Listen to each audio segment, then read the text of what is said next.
stroke of the midnight hour. Miss Marvel oration. Discount Jeremy is a hypocrite cliche. Those words on the eve of August 15th, 1947.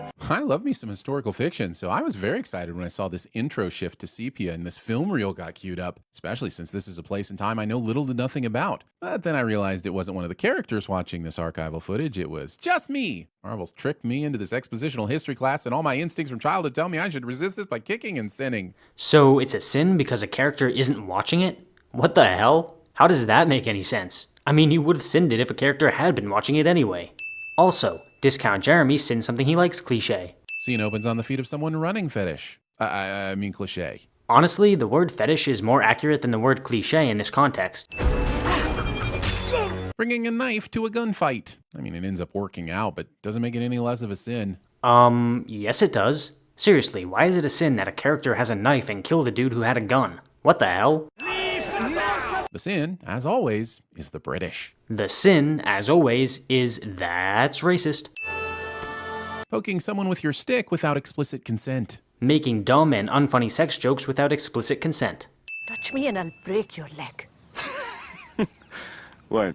You mean this one? Hassan laughs this off because one of his legs isn't very good, but regardless, it'd still be incredibly painful to have it broken, and it's not like she specified which leg she'd even be breaking. Yes, but this is simply a character laughing at a threat because he knows she won't go through with it. You're sinning this line as if it's meant to be strictly informative exposition, when in reality, it's just a line of dialogue from a character. Also, villagers are now speaking in English to each other, even though in the previous scene they were not. Let's think about this. If they were speaking a different language earlier and are now speaking English, maybe it's because they're bilingual. Aisha, she who lives, a beautiful name. TV shows and movies always act like knowing the meaning of someone's name is second nature. Well, I don't know the exact percentage of people that memorize what every name means in their language. I feel safe in saying it's less than 1%. Furthermore, TV shows and movies treat this particular skill as if it's romantic or cute, where it's actually creepy as hell. Aisha should be running now because it's 50-50 or whether or not Hassan is a serial killer. Guess what, guys? Discount Jeremy still doesn't understand the concept of characterization. The episode is showing us who this character is through his dialogue.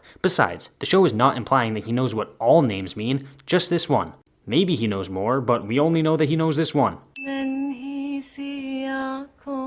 Aisha is not singing me a lullaby in this scene. When they've used this sin in the past, it's been in the context of sexual jokes, so using that same sin in the context of a lullaby being sung to a baby is pretty fucking weird. As religious unrest sweeps across the country, the Prime Minister urges India's citizens to remain calm by saying, That wasn't clever editing by us. These lines just hilariously line up on their own, and making jokes out of your dialogue is supposed to be my job. He said it was hilarious, so Discount Jeremy sent something he likes cliche.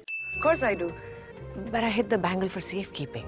You have until sundown tomorrow. This is one of the most uncomfortable conversations I've ever seen, and each character is telegraphing super hard how their intentions do not match what they're actually saying. It's so obvious that I have no idea why either of them is attempting a ruse. And it's surprising that this doesn't immediately break down into a brawl in which all of Hassan's roses get trampled. Yes, it is obvious, but the characters clearly didn't mean for it to be obvious. They meant for it to not be noticeable. So it doesn't make sense that you're advocating for them to drop their axe. You knew I was running from something. But you never pushed. Because I didn't care. And you're hot. I mean the didn't care thing. That's what I meant. Discount Jeremy has a boner. I'll find it if it's the last thing I do.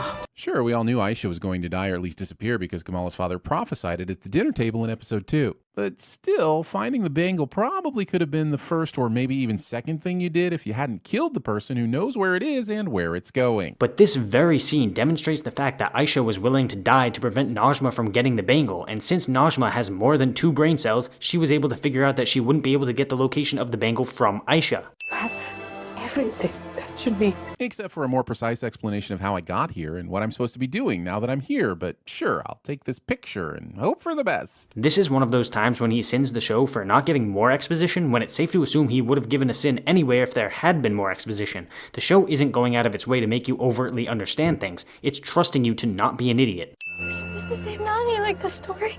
She's okay. Because you are here.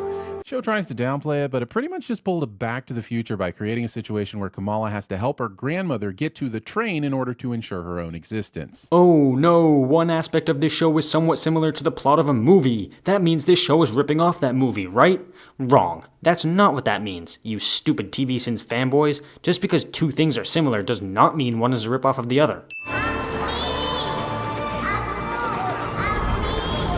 for as simple a premise as it is, a lost child continues to be one of the scariest things one can see on screen. And I'm a bit resentful of the writers for using this against my emotions. Discount Jeremy sends a plot point he likes cliche.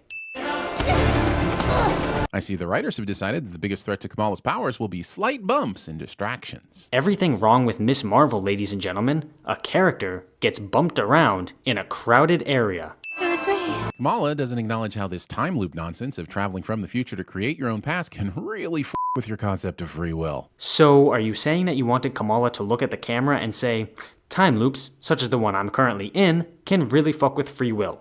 Let's all just be glad that Aaron isn't in charge of creating any TV shows, cause this is the kind of shit he'd do. Pick it up, pick it up. This line was not preceded by, if my train goes off the track. Discount Jeremy makes a pop culture reference to innocent of the episode cliche. She's not picking up the phone. She's still not home. I'm doubling the previous sin because now Maniba's just showing off. And I'm doubling my previous sin because fuck you, that's why. You know, Magnum got lost once. I had him microchipped. Okay, Magnum is a dog. Kamala's grandmother has been extremely generous and wise up to this point, so I'm not buying for a second she would think this Magnum story was in any way relatable to what Kamala's mom is going through. So you think that intelligent characters can never have bad suggestions? Ever? Even the smartest people in the world aren't perfect, dude. Well, if Kamala's phone is on your family plan, you can just log into your account and use the Find My Phone feature to see where she is. Explaining things to old people in a condescending manner because technology is just so easy for you. Having grown up with it all your lives with cell phones and handheld computers. What about his suggestion was condescending? Where did you get that from? Your ass? He was just informing her that she could use the location feature to track Kamala down. He wasn't being an asshole. Also, the rest of the sin is a giant rant about technology and it goes on for all the some boring time. This episode Raiders of the Lost arced so fast I think I got whiplash. Discount Jeremy makes a pop culture reference to innocent of the episode cliche. You have Kamran. This is as good as any time to ask, does Kamran have a father? I feel like he may be a curiously absent character. I hope Najma reveals that... Oh, never mind. Maybe Najma is a single mother, or maybe it doesn't matter to the story being told. Either way, it's not a sin. This is either an attempt to convey that Bruno views Kamran as a threat or the writers using the old jump scare equals bad person or bad motives trick. I'm sending it as the latter because I'm a betting man and that seems like the direction this is all going. It's pretty impressive, and by impressive I mean childish and stupid, how you can make random leaps and assumptions. Kamran jump scares Bruno and you randomly think it's because Kamran has bad motives down the line? How the hell did you get to that conclusion? Besides, Bruno is somewhat suspicious of Kamran because he's a djinn, as Kamala told him in an earlier episode.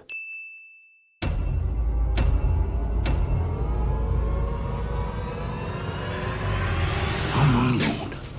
Ain't you twats lucky that I showed up, eh? Pardon my French, fuck those fuckers. You should fuck off, Huey. Fucking diabolical.